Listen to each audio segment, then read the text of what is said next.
Okay, looks like we're live. So, hi, it's Paul Green from the business community here. And today I am joined by Christina from Green Umbrella Marketing. Hi, Christina.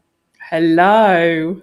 So, I've managed to drag her out of a busy schedule so we can probe her a little bit on her business and learn a little bit about her and her business, and then hopefully get some top sort of tips on social media and digital marketing. So, for those of you in the wide world that might not know you, Christina, do you just want to give a little introduction and let people know who you are and what your business is and a little bit about what you're about? Yeah, so I'm Christina Robinson from Green Umbrella Marketing. We are a marketing agency focused on all the digital stuff. So social media management is at the core of what we do, but we also do a lot of content creation, email marketing, blogging, that sort of stuff, websites. And we also offer print and design. So although digital's our first love, we still really believe that print's important. Even at times like this, where you kind of think no one's in the office and that sort of stuff, we're really seeing print start to move again at the minute. So that's cool. And we work with a lot of small businesses. So that's our sort of target market as well. So yeah, quite a lot of different ways to help you market your business. Okay, excellent. Now, it's an interesting journey in terms of how you became the boss of Green Umbrella. So I thought it might be quite interesting for those that might be an employee in a business or thinking about buying a business. You've obviously gone through that experience. So what was it like for you? What are some of the top tips you'd give anybody that were looking to maybe buy a business from a previous owner? So in my situation, I'd worked with the previous owner for a number of years, and we'd got quite a close working relationship.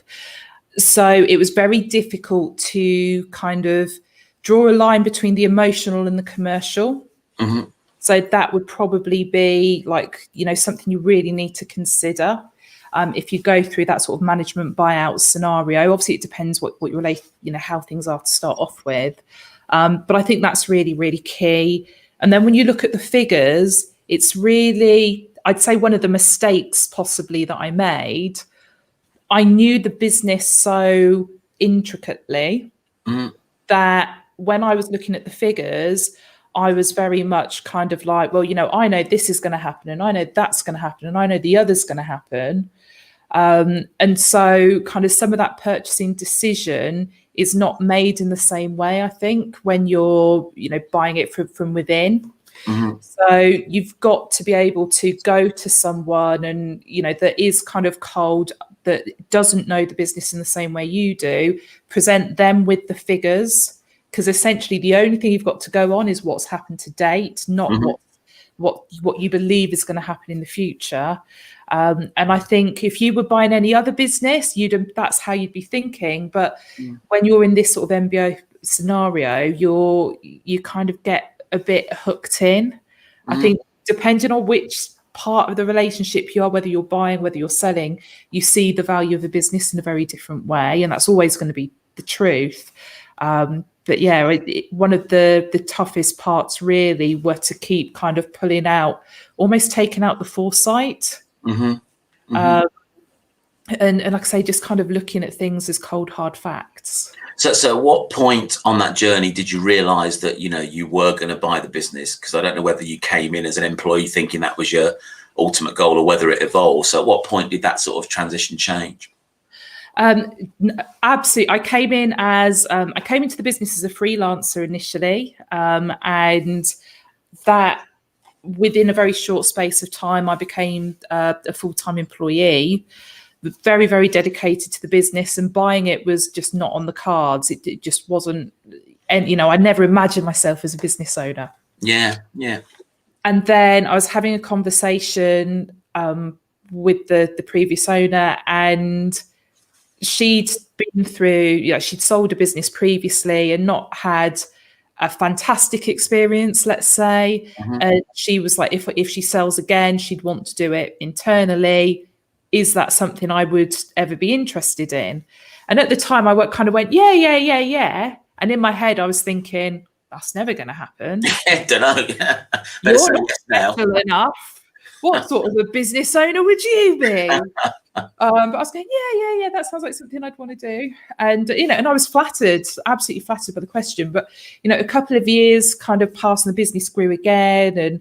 And my role within the business just increased in terms of the function that I served. I was very much involved in decision making, that kind of thing. And all of a sudden, that gap that I'd felt when it was sort of first mentioned became really, really tiny. Mm-hmm. And it got to, so many people know Julia, who was the previous business owner. Yeah. She'd found another passion. Mm-hmm. And she was spending more and more time out of the business doing that, which is a fantastic thing to be able to do when you're a business owner. Step away and not worry about your business. But the more she was doing that, the more I was kind of, doing the day-to-day running of the business, thinking more strategically. And it got to a point where I just kind of went, actually, if I'm going to buy this business, it's now or never. And that was sort of the autumn 2018. And then we went through all the negotiations, and 1st of April 2019, I suddenly, all of a sudden, found myself the owner of a business. And what was that? It must have been a range of emotions sort of like going through that. And was there a conscious sort of mindset change from you from being employee to employer? I think the mindset thing had changed already. We'd gotten to a situation where, this is from my perspective, Julia might tell it differently, but someone would need to make a decision, and I'd be waiting for her to make it, and she'd be waiting for me to make it. And it was just kind of, you'd got two people, and one person needed to be above the other. I was trying to think of another way of saying that, really. And I think that's where it got a bit tricky. And that's where I started to sort of feel like I already felt like the business owner. Yeah. But it wasn't my business. And it's at that point I wouldn't say I was getting frustrated, but I was feeling it. And I kind of thought, actually, I didn't like this. I didn't like where I was. I either needed to, go balls deep, basically, or get out. And that was the crunch point. And then it just felt like a rite of passage, to be honest. There was no kind of, I'm not a risk taker. This was something, it was like a natural next step. I didn't feel any anxiety. Apart from literally the 1st of April, I drove over to where we were meeting to, sign all the paperwork and everything. And I parked the car, and I just, turned off the engine and went to open the door, and I just kind of went, it's a bit real now. Yeah. I mean, just, find a few choice words and feel the silence here, right? Yeah. And it was just a little bit like, am I actually going to almost like, who am I to do this? There's over the people that get to know me well, they get to hear lots of bits of my, the Christina story. There's lots of reasons why I might not be here. There's lots of reasons why I could have, just kind of, be sat on a checkout in Tesco's and thinking that was like like I'd made it kind of thing. So, it's in that moment, I really did feel that. And I didn't feel like I shouldn't be doing this or anything like that. It was just like, who am I? It's about to do this thing. And that I probably sat there for a good kind of good 5 minutes or so, just kind of going, oh, there's no going back now. I'm here. No, yeah, I get that. I can see that. Now, the company's always had like an interesting business model. So nowadays, in the current sort of situation, remote workers is now sort of, for some, the new norm. But for you guys, you've been having remote workers probably since the start of the business, or certainly early on from business. That's still something you sort of emulate now. So looking back then, did you see that as being thought leaders of the time, or was it a model that was adopted from somewhere else? Just that, really. To be honest, I don't, because it's a model I inherited, I don't know initially where that came from. so I'm not gonna pretend to. Yeah. But it's a model that always worked really, really well. It allowed us to keep overheads low, which meant that, so, when you keep your overheads low, you can increase your, your percentages, and just feel the benefit on your bottom line. But what Green Umbrella's always done is keep overheads low, so that then actually the fees we charge to the SME market, it's the client that feels the benefit of the fact that our costs are low. Sometimes it works against us. So I've pitched for some business recently that we didn't win because the client was London based, and as far as they were concerned, we were too cheap. Yeah, that sometimes is a barrier, isn't it? Yeah. Yeah. So, it's a bit of a funny thing, but, coming into, obviously, March and what happened then, we had very little friction in terms of shifting Green Umbrella as a business into this, situation everyone was in, where you're suddenly having to work from home. We're kind of set up for it anyway. Yeah. So there's been various sort of things in the press recently about mainly corporate sort of like suggesting they want people in the office because it's easy to manage, and they reckon productivity will be better and creativity will be better when you've got people around you. I mean, would you agree with that, or do you find that you still have that, you're ticking all those boxes in the way that you work? I know you have some office-based staff as well, but how do you find that? So we've always had a scenario where we can get together regularly. So even the guys that are not office-based, once a month they come into Daventry and we would meet up, and we switched that to online, of course. So we have like a private group that we all communicate in on a daily basis, and we use Slack as a communication tool as well. So we are able to create that culture and a creative culture through those things. However, what I would say is, thinking about just the people that are normally based in the office, definitely it doesn't impact the output of creativity, but it impacts the speed of it. Okay.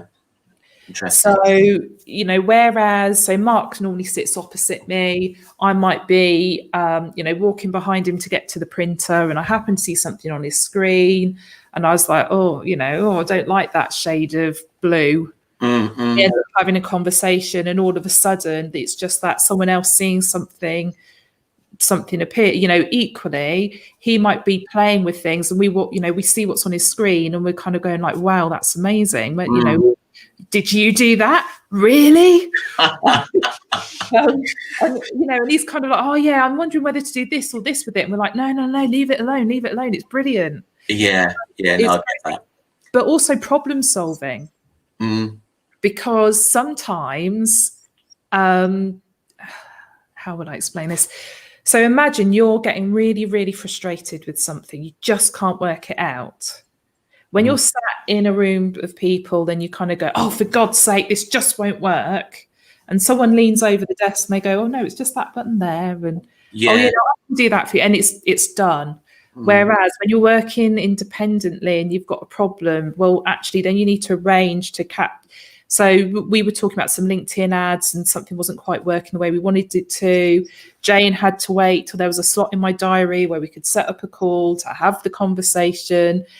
And she had to come into the office a couple of weeks ago for something, and literally, a similar thing had come up with Facebook ads this time.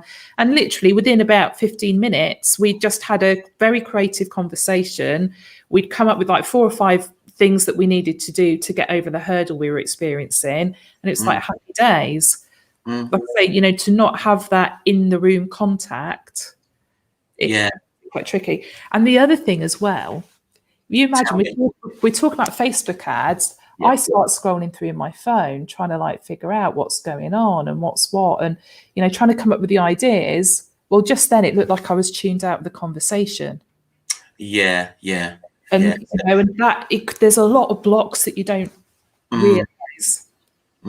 Interesting. So I know you have external advisors, mentors, coaches for your business. Was that something that you took on when you took over the business, or did you have sort of external influences before, and what made you, how did you go about choosing a mentor or coach, and what benefits does it bring you to I guess your newish business? So it's very much about me rather than the business, if I'm honest. Okay. So what leader do I want to be? What business owner, what entrepreneur, if you like? So, where did I feel the gaps were in my knowledge, or where did I feel my risks were? So I kind of put myself in an employee and said, right, Christina's coming in as the business owner. Where would my concerns be? I then went out and found mentors that would help me get over those gaps, basically. Mm-hmm. So the first kind of coach or mentor, and you could argue this person kind of filled either role or both roles, really. And that was going through the sale of the business. That was my sort of third party. They weren't involved in the finance. Yeah.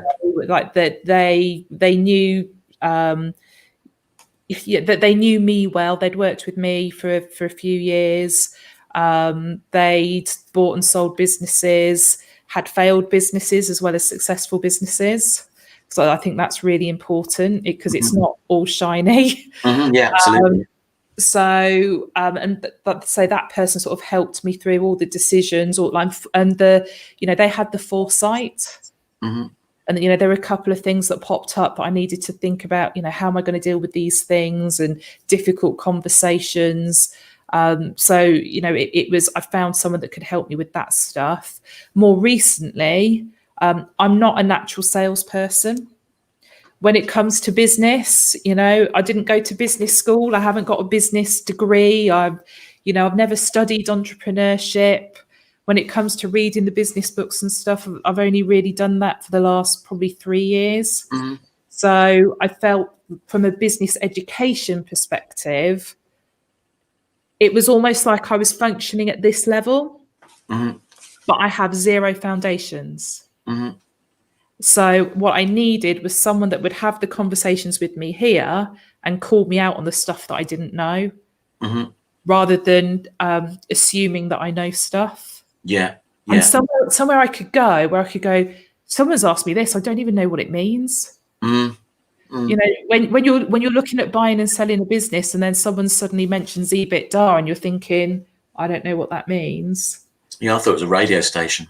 It's like, but you need somewhere to go to ask those questions. Yeah. I mean, I do some mentoring coaching. I think most businesses will value from having that external influence. And if you can't afford it, go and find someone that's willing just to give a little bit of their time, just to shoulder to cry on, ear to bend, that sort of thing. Because I think most business owners I come across don't have all the answers. They don't know every single thing about business. You need those people to advise. I think a lot of people think it's normal to have an accountant. You're sort of outsourcing that. But then when it comes to a coach or mentor, I don't think that's a natural thing for a lot of people. They just see it as an added cost or an added expense to the business. Do you know what I think is the right? It's certainly my attitude, and I actually think it's the right attitude. You're buying a friend, and it's as simple as that. It's really frigging lonely trying to make decisions, and I don't think honestly, I don't think it matters whether it's just you and your business, or if you have got a team, if you're working with contractors, freelancers, whatever. When you have to make the difficult decisions, it's tough and it's lonely and it's all on you. When you've got to start making plans, even when they're exciting plans, you've got, like, who are you going to talk to? So actually what you're buying is someone's, if you become great friends with someone, you share all the stuff with them because you trust them. Yeah. And you've become friends with them because you're like-minded. You've got similar interests. And if you think all of those bits that make up that friendship relationship, that's everything you need in a business coach or mentor. I've had days in this office, I've dropped a ball on something and I'm really frustrated with myself and I can't get out the headspace. And I sent my one of my mentors a voice note saying, you don't need to respond, but I just need to get this out my system. I just need to put it somewhere. I think that's true. You know, I tend to work with family run businesses, and I find that sometimes, you know, if there's issues in the business, that the MD or whatever doesn't want to take them home with them. They don't want to worry their significant other. So it's nice just to have like an independent person to talk to, and have you feel a little bit better about it. You know, problem shared is a problem halved type thing. So on to your lovely team. You know, I stalk you guys every week on a thing called the GU Lunch. So do you want to tell people what the GU Lunch is and how they would tune into it? Yeah, so every Thursday at 12 noon, the Green Umbrella HQ team go live on Facebook, on my LinkedIn profile, and also on YouTube. Generally, we're live for kind of 45 minutes, try and keep it under an hour. Every 2 weeks, we have a guest. So Paul's been a guest before. And then on the alternate week, it's just us talking about all the social media updates. But essentially, it's an opportunity for you to... It's almost like that fly on the wall kind of experience. It's putting the team in the limelight, really, and, you know, giving them, getting people to see them and hear them and get to know them. We started it just before we went into lockdown. So we actually closed the Green Umbrella office. I think it's like a week, 2 weeks before the official lockdown started. And that's the week we started Live Lunch. And to start off with, I expected to do it for a few weeks, and that would be that. We're 30 odd weeks in now, which is just absolutely crazy. But it's been really good. People used to come into the office all the time. They'd meet the team, and, you know, we'd have a laugh over who does and doesn't make the tea. And, you know, and just silly things that would happen when people popped in. So the idea behind it was to recreate that. And like I said, it's now developed into this format of having the guest every couple of weeks, which has allowed us to basically promote some of those people have been clients. Some of those people are just people we know through networking, whether it be locally or we do a lot of work with recruitment agencies. So whether it's people we know through that stuff as well. But it's just allowed us, if we know someone is doing something, it's given us an opportunity to shout about what they're doing as well, which has been really cool. Yeah, it's good. I think it's quite a brave move, you know, because you are giving people a little bit of insight to you as a team and how you work. And you're fairly honest about things, you know, it's sort of no holds barred.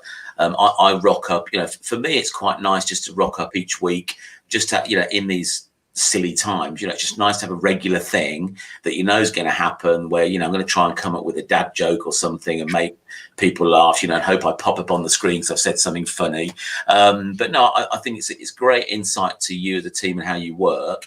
And also you share stuff, you know, usually come away with a top tip at least from those sessions. So yeah, but you know, if anybody's listening to this, go and check them out. It's a little bit of fun. So you as an organization share a hell of a lot of information. So you've got videos, you've got ebooks, you've got regular webinars that you do. And you know, I meet some people that say, oh, you know, don't do that. That's my company's intellectual property. That's what I'm selling. That's what people are going to be buying. What are your thoughts on that? Give it all away. Give it all away. Why not? So here's the thing. If I can educate as many people as possible in what we do, then the reason they're going to use us is time. They haven't got the time to do it themselves. So I always say we help people that lack the time, the enthusiasm, or the courage when it comes to their online marketing. So if I can educate you in everything you need to do, you're going to come back to me because you've realized how much time it takes and it's not the best use of your time in your business. So therefore you want to outsource it. Or it might be you just like, okay, yeah, I understand what needs to happen. I get why it's important, but I just don't want to have to think of a LinkedIn post. I'm not excited about doing it. It's not for me. Some people get some really fantastic ideas of what to put on social media or what to blog about, but actually hitting that publish button that's the bit they struggle with. So the more I can put it out there, the more I can make it easy for people, the better. And the reality is, it honestly doesn't matter what you're selling. If you're not providing that answer, people are just going to Google it and get the answer from someone else anyway. Why not let them get the answer from you, build the trust with you when they've got that money in their back pocket where they can actually pay to have it done rather than struggling to do it themselves? Where else are they going to go? Yeah. No, I've always been a big advocate of, sharing your knowledge. And then I think, you're helping raise your brand. Exactly as you say, I've used your services not extensively, but, just because I don't have the time to do stuff. And it's like, I know what to do, but just sort of dump it over there because you've got the experts that can do it. And yeah, so it's exactly that, and I learn from some of the stuff that you do. I'm a member of your coaching club, and it's useful to sort of like get advice on a weekly basis, so it moves me forwards. And I think it's a great idea. Something else popped into my head then and popped straight back out. Oh, Mari's joined us. Let's see how we pop up Mari's comments. So there you go. It's the doing of it, definitely. Mara's on next week, by the way, so look forward to having a chat with her. So can't think what the idea was, so we'll move on. So you fairly recently launched a podcast. I did. So you can advertise that now and let people know what was your thinking and idea behind that. Okay, so Christina Talks is the podcast. It launched it sort of end of August, beginning of September. The first episode went out. Essentially, I've been privileged to have the experience that I have. So, we've talked about mentors, but the reality is I was someone that didn't have a lot of self-confidence, that was, was constantly pulling out that line of fake it till I make it. And there were a lot of people that saw things in me that I could do and be. And I think I probably resisted some of that as well. But from the point where I kind of went, I'm going to do this with Buying Green Umbrella, and I've started to ask for help, like I say, I've been really privileged to have met some people that are real cheerleaders for me, people that have really inspired me, people that have really made me think and ask questions of myself as well as of the business. And the podcast really is a reflection on that. And I wish I'd started it on the 1st of April, 2019, when I stepped into business owner shoes officially. But the reality is the podcast is very much about, like I say, all these little things that have happened where I felt exceptionally lonely as a business owner, even though I've been surrounded by people. It's actually just voicing some of that stuff, having conversations with people that have helped me overcome some of those issues as well, or have been the inspiration to make me ask the questions. I've got just to my left here, I've got my book, and in the back of this book, every time I sit in one of my sessions with a mentor, that there's questions that come up that I'm then asking myself. It's not necessarily things they've asked of me. And the reality is, if I didn't have those conversations, I would never think to ask myself those questions. And they're the things that are pushing the business forward. So there's a little bit of marketing in there, of course, because I'm always tuned into the marketing stuff. So I think that there's been a few bits there, but it's very much, the podcast is more about me, or it is about me. It's all about me. It's all about you, Christina, isn't it?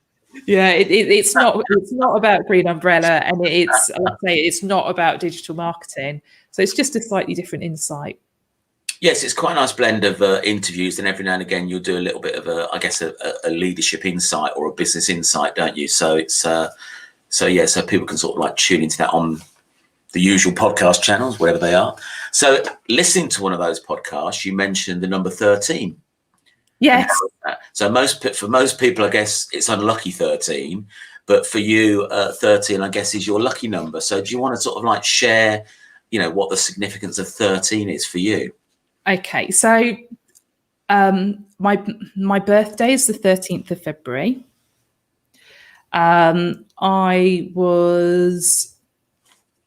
So my dad is one of 13 kids. His mother's birthday was the 13th of August. My firstborn, she's born on the 13th of January, and I lived in house number 13 at the time.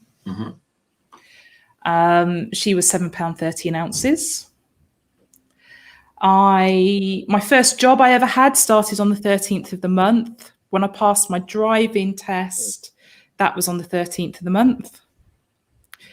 When I bought Green Umbrella, we were in Office 13. I started working here in 2013.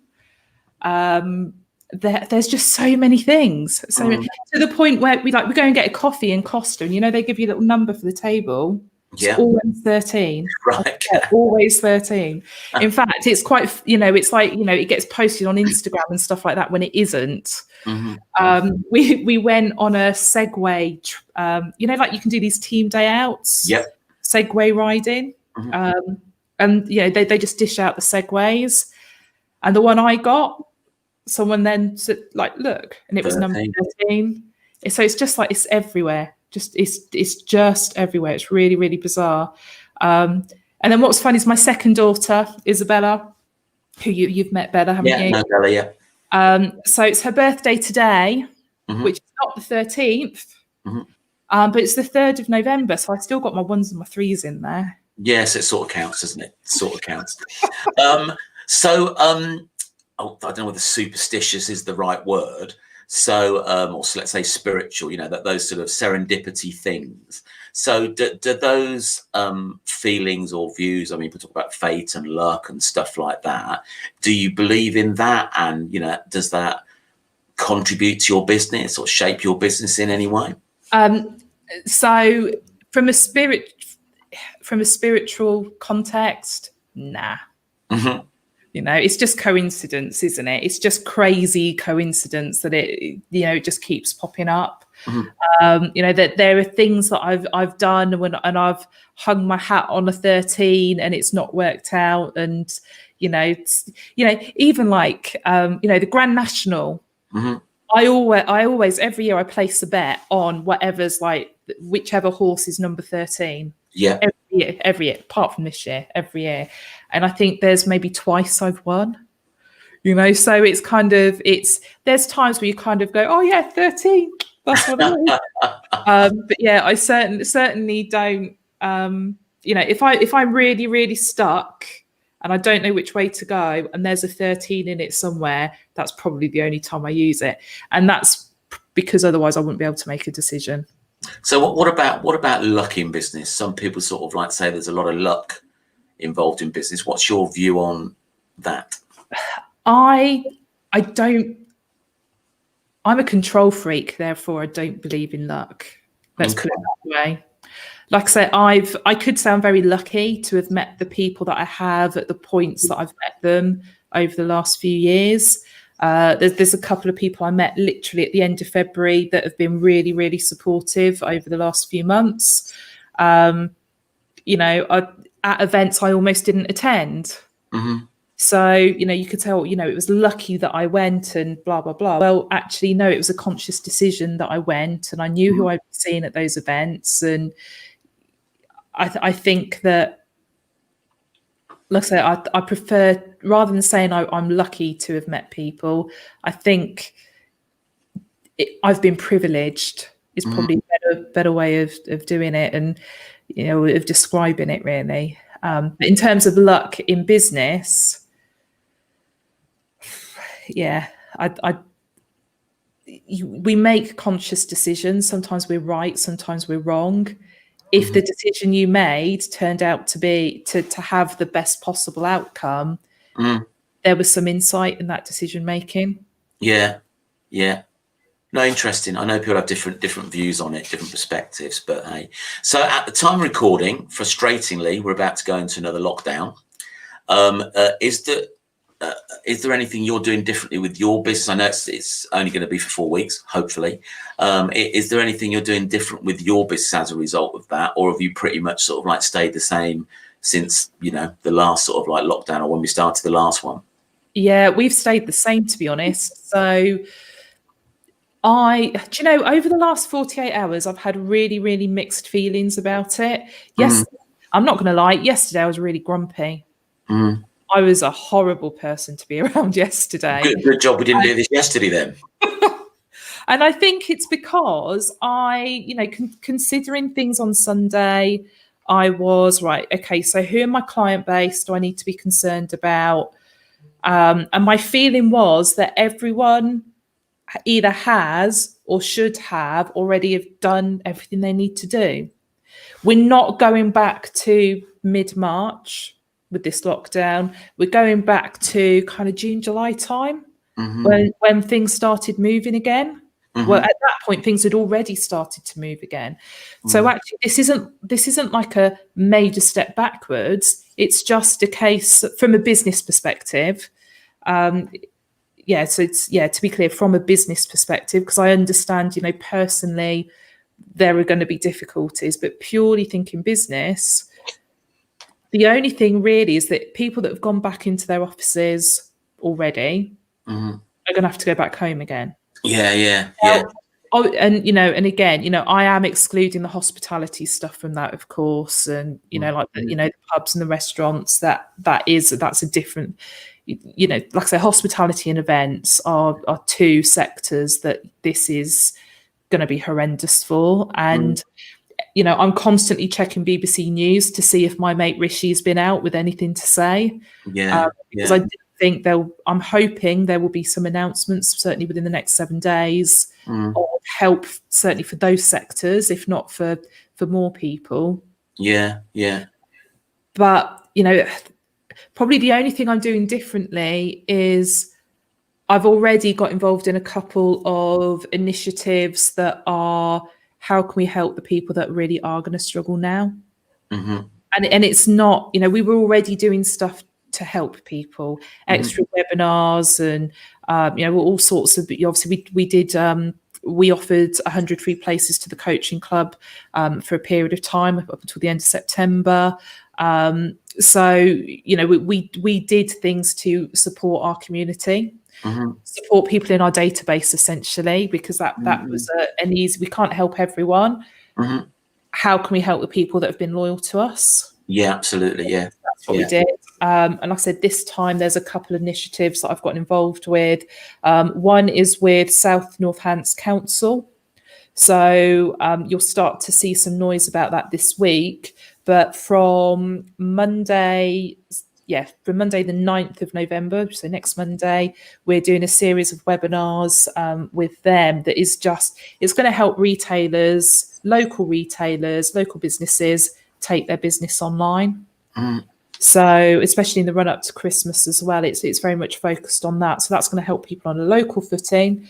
And that will be open to, it's a South Northants Council Green Umbrella Marketing Initiative, but people from within the business community will be able to join that as well. Some information will come out shortly. But the other thing we're doing is also getting involved in something within the recruitment world to offer some free support to recruitment businesses that work within events and work within hospitality that, they're really going to struggle cash flow wise. So there's a few people pitching in some time and support free of charge to help try and get those businesses through as well. So businesses will obviously be looking at their expenditure and cash flow and things like that. And there's a tendency to cut the marketing budget. I've seen some businesses do that. What would your view be on that as we enter lockdown again and, are entering a recession as well? So I think the people that thought that way, they did it in March, April, May, they did that. Some of those people have realised that was an error and they've started to pick up marketing costs again. I think the people that didn't do that have realised that, like I said, that June, July, August, September even, I've had a lot of people telling me September, October have been their best months. And they're the ones that kept marketing. Yeah. That said, you can't flog a dead horse. You've got to know when to stop something. So, should you turn your marketing off 100%? No, but you do need to review what you're doing. You do need to spend your time wisely and spend your money wisely. I've had, one business we're working with that they were running loads of Google ads, and it was bringing them lots of noise to their website, but not any convertible traffic. So they've turned that off, which has saved them thousands of pounds a month. But they're spending more money on their email marketing. So people already in their database, they're actually, right now, the marketing you should be doing is very account based. So who are you working with already? How can you market to them to get more from them? And looking in your database, look at the people that you've already got. Look at the people that are already your fans. Yeah, reach out to them. Yeah, absolutely. So one last question before I give the opportunity to learn us about something. So what's the biggest challenge that you've faced since being in business, and how did you overcome that? Biggest challenge is probably saying no to people. Okay. So it is okay. This is going to sound a bit big-headed. Go on, do it, Christina. I'm not going to come off particularly well. So, as a marketing agency, we are kind of quite bold when it comes to being out and about and all that sort of stuff. So, people immediately make assumptions because of that that we're doing well and when everything's fantastic. And don't get me wrong, things are great. I'm quite happy. Are they as good as they could be? No, they're not, for obvious reasons. But people kind of they see and they buy into the brand, and it's really flattering. And then you get asked to do things, and before you've even considered it, you've said yes. And then actually you go, I really shouldn't have committed myself to that. And you end up caught up doing things that are not the best use of your time because you've said yes to too many things without considering it. And there are things you have to say no to sometimes, even though you really want to do them. It might be opportunities to, like, from a marketing perspective, there's opportunities I've turned down because what I'd have needed to put in from an effort perspective and time perspective wasn't going to be worth the reward.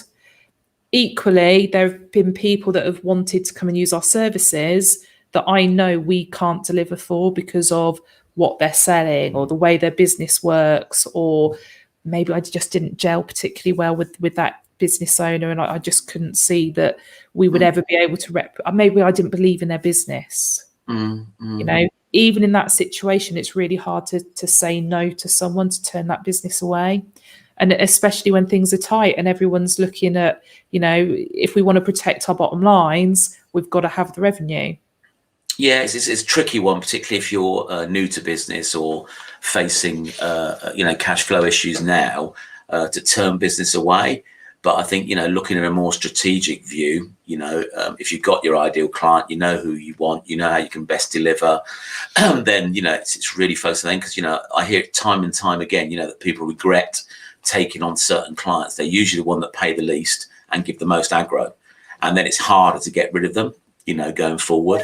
So, yeah, I tend to agree with you. So I'm going to hand the floor over to you now to give us 3 or 4 minutes of your wisdom on a topic of your choice. So I'm going to make you sort of full screen, if I can do that with the technology. And then, I think I can, and see you in about 3 or so minutes. So educate us, Christina, the floor is yours. Okie dokie. So everyone wants to know why social media, why should we bother with it? Is it really worth the effort? And more often than not, where people are going wrong is they just think, I need to use social, so therefore I'll chuck out some Facebook posts, I will do some LinkedIn updates, I'll pop something on Instagram, I'll throw it on LinkedIn. And they think just making a noise is enough, and it isn't. You need to have a strategy. You need to have a purpose and an objective for each social media channel you're working on. Now, a lot of people will automatically think, okay, well, I'm going to use LinkedIn because I want people to be aware of my personal brand. I'm going to use Facebook because I want to try and uncover new opportunities. So, obviously the ultimate reason for using social is sales, but actually you need to dig a little bit deeper. You need to be more purposeful than that.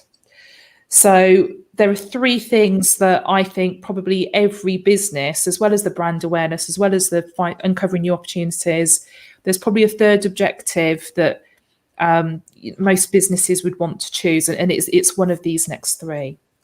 So first of all, you can use social media to create accessibility to your business. It's a fantastic way of allowing people to see exactly who you are. Are they going to want to work with you? Can you build rapport through social media with people that you've never even met before? The answer is yes. They hear your voice, they see your face, they hear you laugh, they understand what you're passionate about, what you're not passionate about, and all of a sudden they feel like they can talk to you on your level. So accessibility is such a huge reason to use social. The next reason is to drive traffic to your website, but what you really want to do is drive the right traffic to your website. Don't get caught up in volumes, get caught up in quality. So I might have 30,000 hits coming to my website, but if they're all coming from the US, it's irrelevant if I only work within the UK. So I can use my social media to make sure I'm targeting those ideal clients in the ideal locations, really focusing on those people, creating content that links to the pages on my website where I can create those conversions. That's a fantastic reason. That's a great objective to use social. And then the third option is to listen and to learn. And this is something I'm really passionate about right now, because we talk about ideal clients, and I would describe my ideal client as being a business owner of a recruitment agency who has 30 or less employees, who has worked for a national agency previously, who has a growth mindset. And I could dig into all these things, all these behaviors. I can talk to you about the kind of things I think they'll do in their free time. And I've really got that avatar really, really nailed. But the reality is that right now, a lot of that has changed. A lot of those growth mindset people, that the way they're looking at the business right now is different. They're reading different books. Buying behaviors have changed. If you think about your ideal clients, are they behaving in the same way? Well, how are you going to know? If you use your social media in the right way, you can listen, you can learn, you can recognize how things have changed. Do you need to redefine your avatar at this point? Are there some behavioral changes right now? And let's think, we're coming towards silly season. Everyone starts their Christmas shopping or is gloating because they've done it already.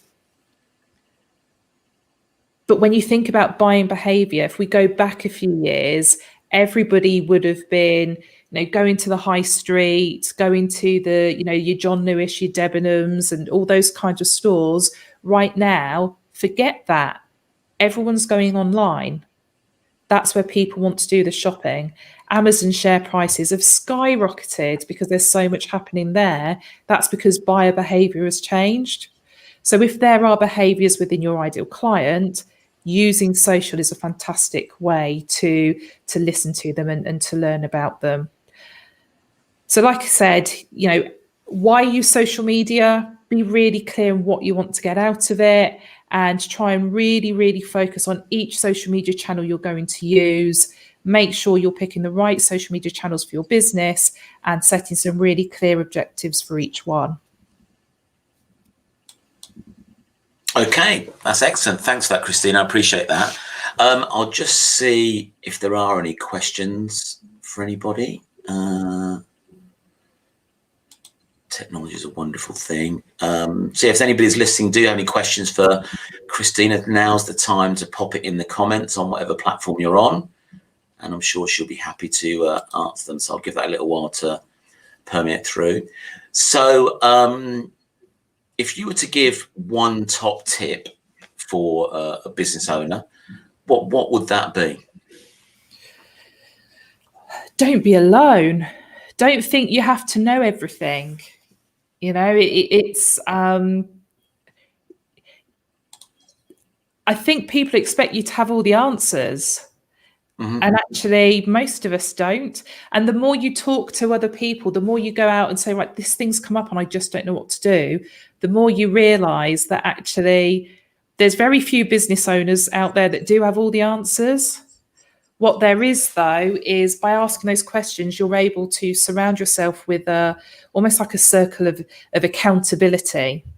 So whether that's a formal relationship through a mentor or an informal relationship because you've met some peers through networking, actually, you know, by being honest about the fact that you don't have all the answers, asking those questions, reaching out to people that might have the answers, you end up really, really just having a solid foundation and getting into that scenario where you're not alone. You know, when you're feeling that you've got a choice of people to reach out to. Okay, one comment for you.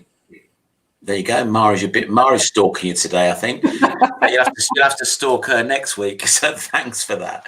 So how do people get in touch with you, Christine? I'm just sharing some information on the screen for those watching it, but what's the best way of people connecting with you and getting access to some of this great free stuff that you share? Absolutely, yeah. So if you hop onto the Green Umbrella website, so you can see at the bottom of the screen there, but it's green-umbrella.biz, and then look for the goodies page. So you could just put /goodies on the end of that, and that will take you through to where all our downloads and everything are. And you know, there's like 75 content ideas. There's an ideal client worksheet. There's all sorts of checklists and guides and blueprints and things like that you can make use of. If you've got questions directly for me, best place to get a response is going to be over on LinkedIn. That's where I spend most of my time. So yeah, and if I've said anything interesting at all, even if it's just for like 3 seconds worth, then I'd go and check the podcast out, and I'd love anyone that listens to that to let me know what they think and maybe come and join me on an episode. Yeah, definitely tune in to Christina and some of the Green Umbrella stuff that they do. There's a lot of valuable information and insights out there. So do that. So thanks ever so much for today, Christina. I know you're a busy girl, so thanks for slotting me in. I'll tag you in some of these things online so you can put any details there for people that are watching the video. I think we'll end the broadcast there.